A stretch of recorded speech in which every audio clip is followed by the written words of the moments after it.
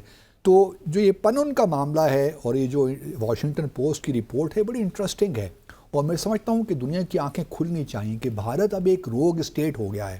اور انٹرسٹنگ بات یہ ہے کہ ابھی جون کے مہینے میں FATF جو FATF ہے اس کی پلینری ہو رہی ہے، اور ایک بڑا پروسیس چلا ہے پچھلے دنوں میں میوچل اسیسمنٹ کا کہ بھارت منی لانڈرنگ میں کتنا انوالوڈ ہے اور ٹیرر فائنینسنگ میں کتنا انوالوڈ ہے، اور ان کا جو نیٹ ورک ہے نا اس کو بھی ایک مجھے افسوس ہوتا ہے کہ جو نیٹ ورک انہوں نے بنایا ہے وہ یو اے ای میں بنایا ہے. یو اے ای میں یہ سارے پیسے بھی وہاں بھجواتے ہیں، وہیں سے پھر اپنے ایون بلوچستان کو بھی آپ دیکھیں جو پاکستان میں بھی انہوں نے ہلاکتیں کروائی ہیں، 20 کے قریب لوگوں کو مروایا ہے، وہ تو کہتے ہیں نا کہ جی یہ سارے ٹیررسٹ ہیں. اب ٹیررسٹ تو ان کی نظر سے ہیں، بٹ ان اینی کیس یہاں پہ بھی جو بلوچستان کی بھی تحقیقات ہونی چاہیے. ہمیں بھی تھوڑا بہت اس کو شیئر کرنا چاہیے دنیا کے ساتھ، بتانا چاہیے کہ خاص طور پہ بلوچستان میں جس طرح بلوچستان لبریشن آرمی ہے، بلوچستان ریپبلکن آرمی ہے، جو سو کالڈ ایک مختصر تعداد ہے لوگوں کی جو سیپریٹسٹ ہیں یا ملیٹنٹس ہیں فار دیٹ میٹر، ان کو باقاعدہ فنڈنگ ہوتی ہے بھارت سے. تو ہمیں بھارت کو ایکسپوز کرنا چاہیے. اور اب تو دیکھیں نا ہمارے پاس تو یہ انڈینائبل پروف ایویڈنس موجود ہے جو واشنگٹن پوسٹ یہ ہم نہیں کہہ رہے، یہ دنیا کہہ رہی ہے اور بالکل عنقریب ایسی بہت سی اور بھی فائنڈنگز ہیں جو کے سامنے آئیں گی. جلدی آئیں، دیر سے آئیں. Let's hope for the best کہ جو ہو وہ ایٹ لیسٹ انصاف کے جتنے بھی ترازو ہیں ان کے اکارڈنگلی ہو، اور انصاف ملنا چاہیے، چاہے گلوبلی ہو چاہے آپ کی علاقائی سطح پہ ہو. اس طرح کی ایکٹیویٹیز کو سٹاپ ہونا چاہیے. مطلب کسی بھی حکومت کسی بھی ریاست کو اختیار نہیں دیا سکتا کہ وہ روگ اسٹیٹ ہو جائے، جو اس کا دل چاہے وہ کرے. ایگزیکٹلی. سو یہاں پہ لیں گے ایک بریک، اور بریک کے بعد واپس آئیں گے، کچھ ڈسکس کریں گے ورلڈ اکنامک فورم کے حوالے سے. پاکستانی وزیر اعظم میاں شہباز شریف نے بھی بڑا دو ٹوک قسم کا بیانیہ دیا ہے ورلڈ اکنامک فورم کے سیشن سے خطاب کرتے ہوئے. سو ان کا کیا کہنا تھا جانیں گے یہ ایک مختصر وقفے کے بعد. Stay with us. Welcome to the programme decipher with Abdul Basit. ناظرین، پروگرام کا سلسلہ یہاں آگے بڑھائیں گے اور بات کریں گے وزیر اعظم میاں شہباز شریف صاحب نے ورلڈ اکنامک فورم کے اختتامی سیشن سے خطاب کیا ہے. ہم پوچھیں گے عبدالباسط صاحب سے کہ آپ کس طرح سے دیکھتے ہیں. پہلے وہ سننا لیں جو ہمارے وزیر اعظم نے کہا، آپ سنا دیجئے تو پھر سے بات کرتے ہیں. بالکل ناظرین، ہم دیکھتے ہیں شارٹ جس میں وزیر اعظم نے اختتامی سیشن میں کچھ اپنا بیانیہ دیا ہے. کیا کہا ہے انہوں نے، آئیے جانتے ہیں. I am now determined, in terms of the example I've just given you, to put things in order. Easier said than done. For example, our power sector is in shambles. I'm being very honest with you. Power theft in a massive fashion. Our revenue sector in tatters. What we receive annually, we lose at least 4 times that amount through leakages. And unless we plug these loopholes, we'll never be able to recover from these devastating impacts out of actions of our own, nobody else's. Let me be very clear. And then there is also a problem of inflation and debt trap. I call it death trap. Now all this put together is a big challenge. جی، ہم نے اپنے ناظرین کو سنایا کیا کہنا تھا وزیر اعظم پاکستان کا. سو کس طرح سے دیکھتے ہیں آپ؟ یار honesty is the best policy, لیکن سوال یہ زیادہ آنیسٹی بھی اچھی نہیں ہوتی. جب ریاستوں کی بات ہوتی ہے نا تو تھوڑا بہت آپ کو ایسے پلیٹ فارم پہ جب آپ بات چیت کر رہے ہیں تو تھوڑا سا احتیاط لازم ہوتی ہے. اور آپ گئے ہیں ورلڈ اکنامک فورم، مجھے نہیں معلوم کہ ہمارے وزیر اعظم کو جانا چاہیے تھا نہیں جانا چاہیے تھا، کیونکہ دیکھیے نا دوسری طرف ان کے پاس ساتھ بیٹھے ہوئے تھے لارڈ ڈیوڈ کیمرون جو کہ برطانیہ کے سیکرٹری خارجہ ہیں. تو بہرحال چونکہ سعودی عرب کے ساتھ ہمارے خاص تعلق ہے، اور ابھی میں آپ کو بتاتا چلوں کہ اس ماہ کے وسط میں MBS بھی آ رہے ہیں، سنا یہ رپورٹ سے ہی ہیں کہ وہ پاکستان کے دورے پہ تشریف لا رہے ہیں. تو شاید اسی تناظر میں وزیر اعظم نے سمجھا کہ مجھے جانا چاہیے ریاض، چونکہ انویٹیشن آئی ہے تو اچھی بات ہے. چلیے یہ ان کا فیصلہ تھا اور اس پہ کوئی بہت حرج بھی نہیں ہے. گئے ہیں اور MBS اپنے کراؤن پرنس صاحب سے ملاقات بھی ہو گئی. سر انہوں نے دعوت بھی دینی تھی سعودی ولی عہد نہیں، دعوت تو انہوں نے پہلے دے دی تھی، کیونکہ پہلا جو وزٹ کیا تھا نا جو وزیر اعظم بننے کے بعد، تو پہلا ان کا دورہ سعودی عرب تھا، تو اس وقت ہی ملاقات ہوئی تھی اور اسی دورے میں انہوں نے دعوت دے دی تھی. اور اس کے بعد پھر انفورسمنٹ ہوگی، ہاں میں بھی ان کو دوبارہ انوائٹ کر دیا. اچھا، اب جو ہے اس فورم میں یہ جو گئے ہیں ورلڈ اکنامک فورم جو ڈیووس میں ہوتا ہے ہر سال، اسی کا یہی پارٹ ہے. تو یہ وہاں پہ جو سیشن ہو رہا تھا اس پہ لارڈ کیمرون بھی موجود تھے. اب مطلب جو باتیں انہوں نے کہی، باتیں تو بالکل ٹھیک کہی ہیں. پاکستان اس وقت ایک سیاسی بحران سے تو گزر رہا ہے، لیکن کہنے کی ضرورت نہیں تھی ان الفاظ میں کہ جی ہمارا تو ہر کچھ ہی خراب ہے. تو اگر اتنا ہی کچھ خراب ہے تو لوگ کہاں آئیں گے انویسٹمنٹ کرنے؟ تو پہلے آپ اپنی گورننس کو تو ٹھیک کر لیجیے نا. سر لیکن ہو سکتا ہے کہ جو پریکٹیکل میئرز لے رہے ہیں، جیسے ایرانین صدر جو تھے انہوں نے بھی پاکستان کا دورہ کیا، پھر چائنا کے ساتھ جو ریلیشنز ہیں، پھر ورلڈ اکنامک فورم میں شرکت ہے، اسپیشلی نواز شریف صاحب نے بھی ایک بڑا غیر متوقع قسم کا دورہ کیا ہے چائنا کا، اور اس کے بعد سعودی ولی عہد کو بھی دعوت. سو مے بی وہ پریکٹیکلی دنیا کو دکھا رہے ہیں کہ حالات تو بہت برے ہیں لیکن ہم کچھ کرنا چاہتے ہیں، ہم اپنے ہم ڈٹرمنٹ ہیں، جس طرح انہوں نے کہا. ٹھیک ہے، میں سمجھتا ہوں یہ بات، لیکن میں کہتا ہوں کہ جو ہے ان چیزوں کو ذرا مختلف فارمولیشنز کے ساتھ بھی کہا جا سکتا ہے. آپ ایک براڈ پکچر پیش کریں rather than getting into specifics when you go to such international forums. تھوڑا سا بہتر، کیونکہ یہ ایکسٹمپور ہے نا معاملہ، یہ تو کوئی پہلے لکھی تقریر نہیں تھی. بہتر ہو سکتا، فارمولیشنز تھوڑی بہتر ہو. لیکن ایک مجھے بات میں خوشی ہے کہ پرائم منسٹر نے جب اپنا تبصرہ شروع کیا تو انہوں نے سب سے پہلے غزہ کا بات کی کہ جب تک غزہ میں، فلسطین میں امن نہیں ہوگا پوری دنیا میں امن نہیں ہو سکتا، اور اس پہ لوگوں نے تالیاں بجائی بھی ادھر ان کے، اور یہ ایک اچھی بات انہوں نے کہی.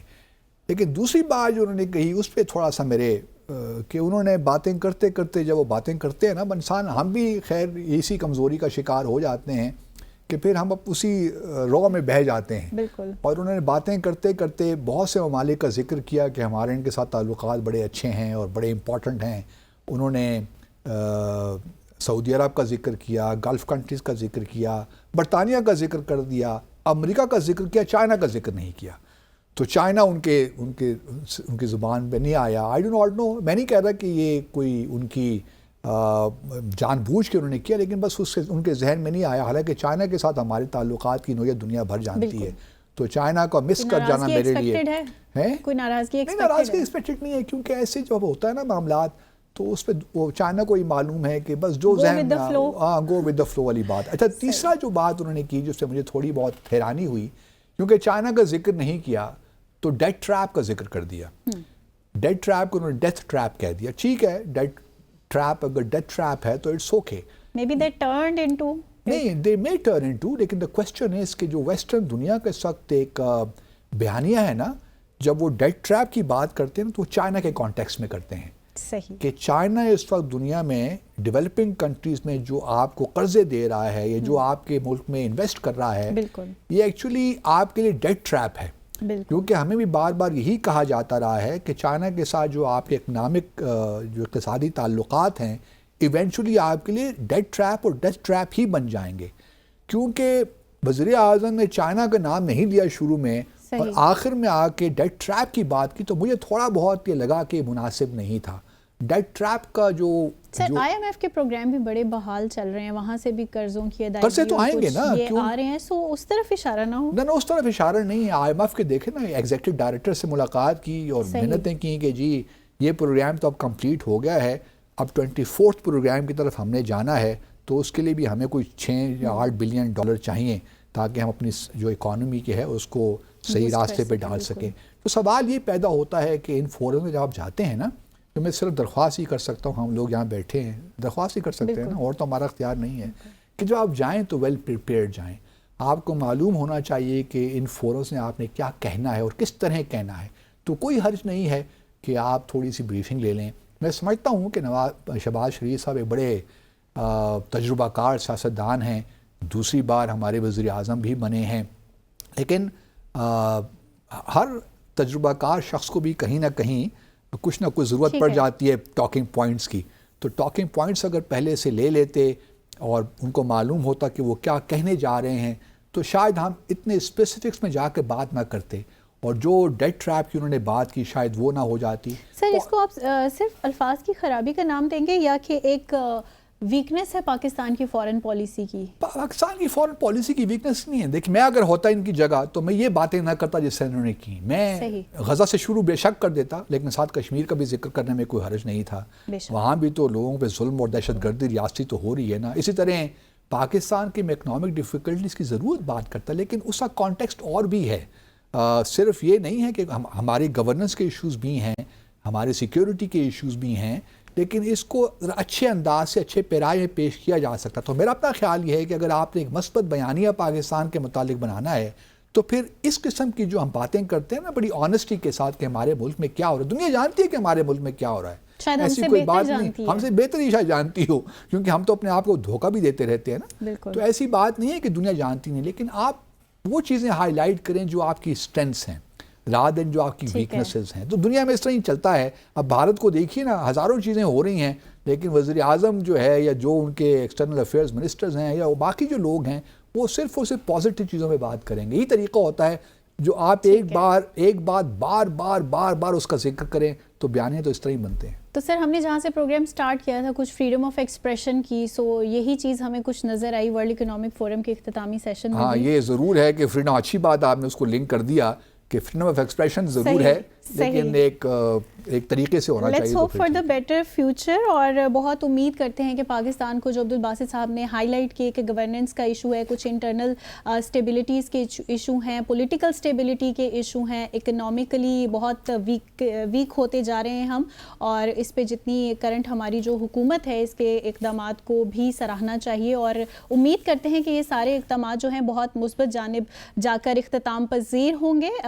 مجھے اور باسط صاحب کو اجازت دیجیے گا. آج کے پروگرام سے انشاءاللہ کل حاضر ہوں گے مزید تجزیوں اور تبصروں کے ساتھ. اللہ حافظ.